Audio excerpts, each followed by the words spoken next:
Hi అండి. Welcome to our channel Moni cute talks and vlogs. ఈరోజు చాలా ఇంట్రెస్టింగ్ వీడియో చూపిస్తానండి.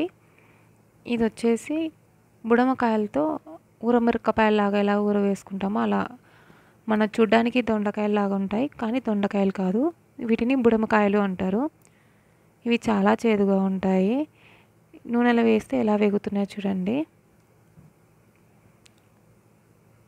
ఇవి దొండకాయలాగా కనబడుతున్న బుడంకాయలు అన్నమాట.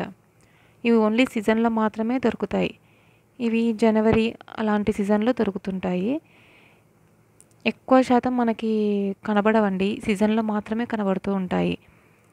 వీటిని మాత్రం ఎలా ప్రిపేర్ చేసుకోవాలి, ఎలా ఊరబోసుకోవాలనే ప్రాసెస్ చూపిస్తాను. హెల్త్కి చాలా బాగా పనిచేస్తాయి అన్నమాట. కడుపులో ఏమన్నా పురుగులున్నా, అజీర్తి ఉన్నా ఇటువంటివి తింటే మాత్రం ఇవి కొంచెం చేదుగా ఉంటాయి కాబట్టి చాలా మంచిదంటారు. హెల్త్ ప్రాబ్లంకి ఏం కాకుండా ఉంటాయన్నమాట. వీటిని ఇలా మజ్జిగలో ఊరబోసుకొని అన్ని ఇట్లా 4 పీసెస్గా కట్ చేసుకోవాలి. వాటిలో కొన్ని పచ్చిమిరపకాయలు వేయాలి, ఎందుకంటే ఇవి చేదుగా ఉంటాయి కాబట్టి. చేదుని ఈ పచ్చిమిరపకాయలు కొంచెం తక్కువ చేస్తాయి, మరీ అంత చేదేముండవు. లైట్గా ఉప్పు వేయాలి దాంట్లో. ఒక రోజంతా నానబెట్టేసి అలానే ఊరనివ్వాలి.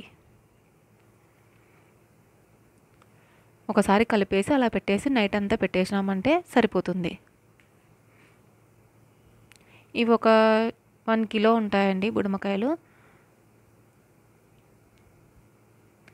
లాస్ట్కి అన్నీ అయిపోయాయి. కట్ చేసేసి మొత్తం నైట్ అంతా నానబెట్టేసి పెట్టేస్తామన్నమాట. ఒకసారి కలిపేసి నీట్గా అంతా ఉప్పు వేసి పచ్చిమిరపకాయలు వేసి కలుపుకోవాలి. పచ్చిమిరపకాయలు కూడా ఒక 5-6 వేయండి, ఎక్కువ వేసుకోకూడదు. ఆ చేదు పోవడానికి మాత్రమే వేసుకోవాలి. నెక్స్ట్ ప్రాసెస్, వీటిని ఎండలో ఆరబెట్టుకోవాలి. బాగా ఒక పేపర్ పరిచి ఎండలో పెట్టుకోవాలి. విడివిడిగా ఇట్లా ఒకటి పెట్టేసుకుంటే బాగా ఎండుతాయి అన్నమాట.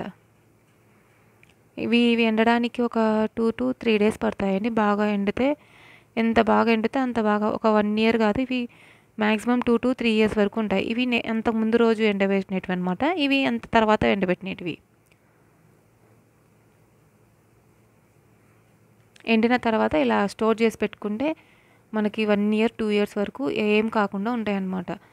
వీటిని నెక్స్ట్ ఆయిల్లో మనం ఫ్రై చేసుకొని పప్పు చారులోకి కానీ ఏదన్నా సాంబార్లోకి, రసంలోకి సైడ్ డిష్గా చాలా బాగుంటాయి. ఈ హెల్త్కి ఉపయోగపడే ఈ బుడంకాయలని మీరు కూడా ట్రై చేయండి. తర్వాత ఆయిల్లో డీప్ ఫ్రై చేస్తున్నాను చూడండి. ఇంకా బాగా వేడెక్కిన ఆయిల్లో ఒకసారి ఫ్రై చేస్తే చాలు. వేడెక్కిన ఆయిల్లో ఫ్రై చేయాలి. మీకు కూడా ఎప్పుడైనా దొరికినప్పుడు ఇలా ఒకసారి ట్రై చేసి చూడండి. టేస్ట్ అయితే బాగుంటాయి, కానీ ఫస్ట్ టైం తినే వాళ్ళకి కొంచెం చేదుగా అనిపిస్తాయి. ఇవి తిన్నారంటే తర్వాత మీకే తెలుస్తుంది వీళ్ళ టేస్ట్ చాలా డిఫరెంట్గా ఉంటుందని. మనం మజ్జిగలో ఉరుమిరపకాయలు చూసింటాం, కానీ ఇవి కొంచెం డిఫరెంట్గా ఉంటాయి అన్నమాట. హెల్త్కి మంచివంటే ఏవైనా తింటాం కదా, అలాగే ఇవి కూడా. అంతేనండి ఈ వీడియో. Thank you for watching. Please subscribe our channel Moni cute talks and vlogs.